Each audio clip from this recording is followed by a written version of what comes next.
y reducir el rango de los servos. Creo que esta parte la repetí, ¿no? Sí, ya lo hemos comentado. Bien, una parte de la reducción del paso es que podíamos dividir el paso en dos pasos simétricos, es decir, el movimiento de caminar está basado en un movimiento completamente simétrico. Nosotros andamos de forma vertical y en torno a un eje central.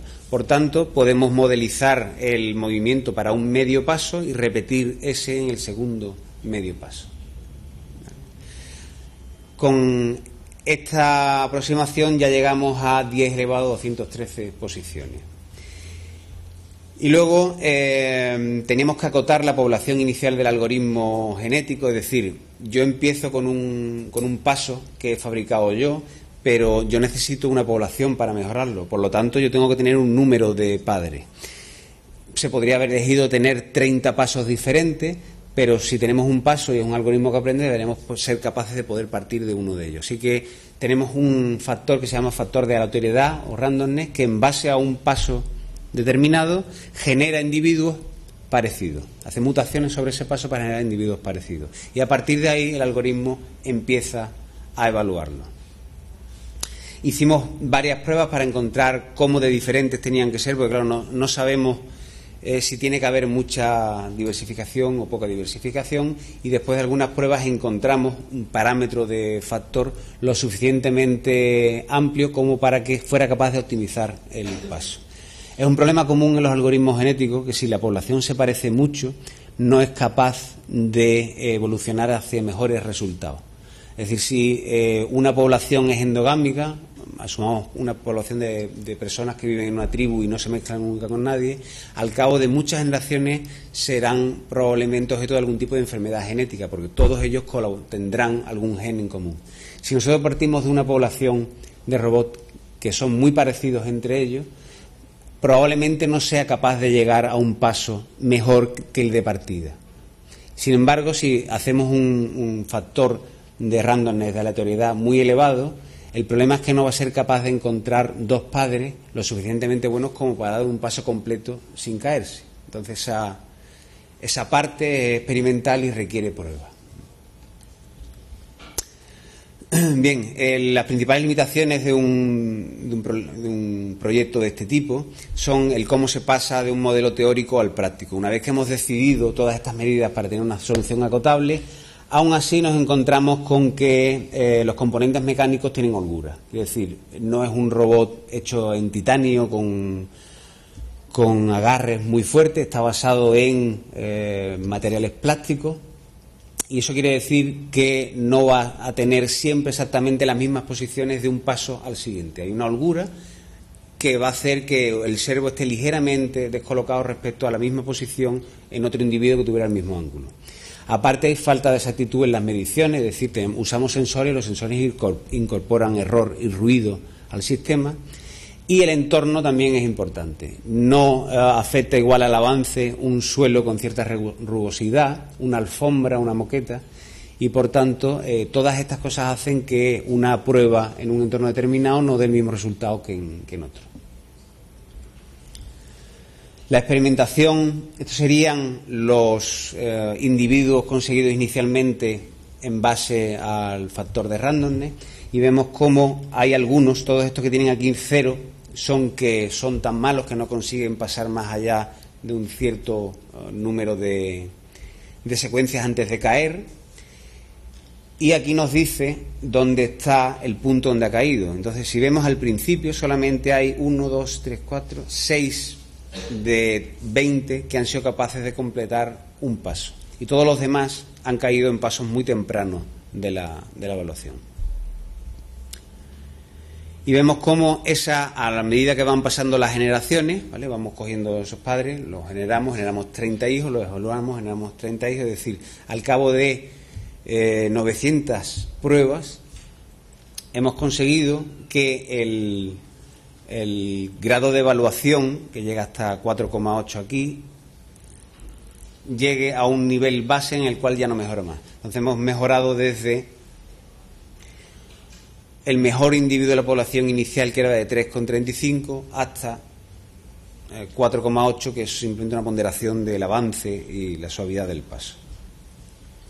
La población final, como veis, todos acaban el paso y todos están en el rango de esa solución. El individuo que elegiríamos sería el mejor de esa generación.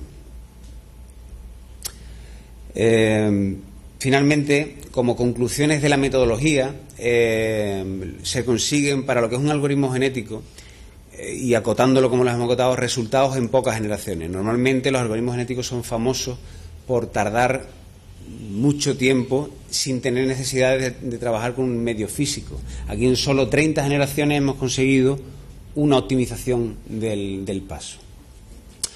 Una mejora con respecto al paso inicial de un 40%, una correcta armonía entre el avance y la estabilidad, es decir, aunque la fórmula era sencilla, el factor de corrección ha sido suficientemente bueno como para conseguir avanzar y mejorar además la estabilidad. Y sobre todo el método es bastante robusto porque juega muy bien con la independencia del ruido en servos y medidas. Aumenta un 70% desde el principio a la solución final y sobre todo tiene capacidad de adaptación, es decir, la misma prueba hecha en distintos entornos ha mostrado que es capaz de llegar a resultados similares. Vamos a ver, antes de pasar a los trabajos futuros, un vídeo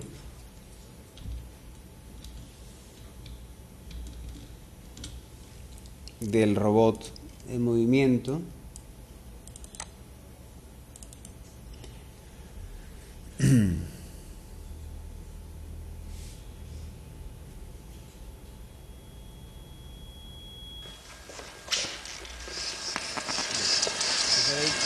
Hay una cuerda porque una caída real hasta el suelo impide seguir y el robot va calculando en cada paso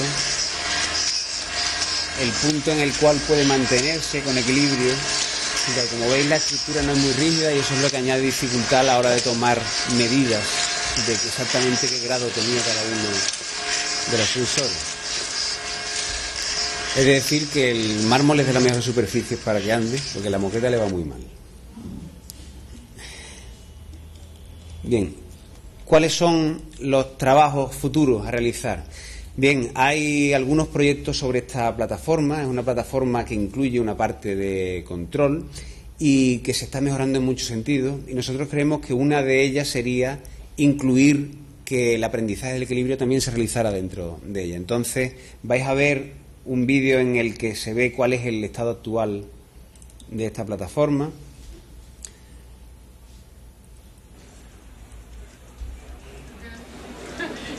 Donde se ve a una persona que tiene capacidad motora, quiere decir que la máquina no la soporta totalmente, pero en otros casos, en otros ejemplos, son personas que tienen una capacidad disminuida y ellos aportan parte del esfuerzo. Sin embargo, voy a observar que está completamente sostenido por una estructura, es decir, él no está controlando no caerse o el equilibrio, sino la máquina lo que está haciendo es rehabilitar la parte motora de los músculos y hacer que el individuo mueva todas las partes que va a tener que mover. Por ejemplo, después de un largo periodo de coma, es necesario mover los músculos y, sin embargo, se lo tiene que mover un fisioterapeuta manualmente. Esta forma se ha visto que es una forma más natural para el individuo, porque cada vez que se va moviendo va recibiendo la impresión de andar.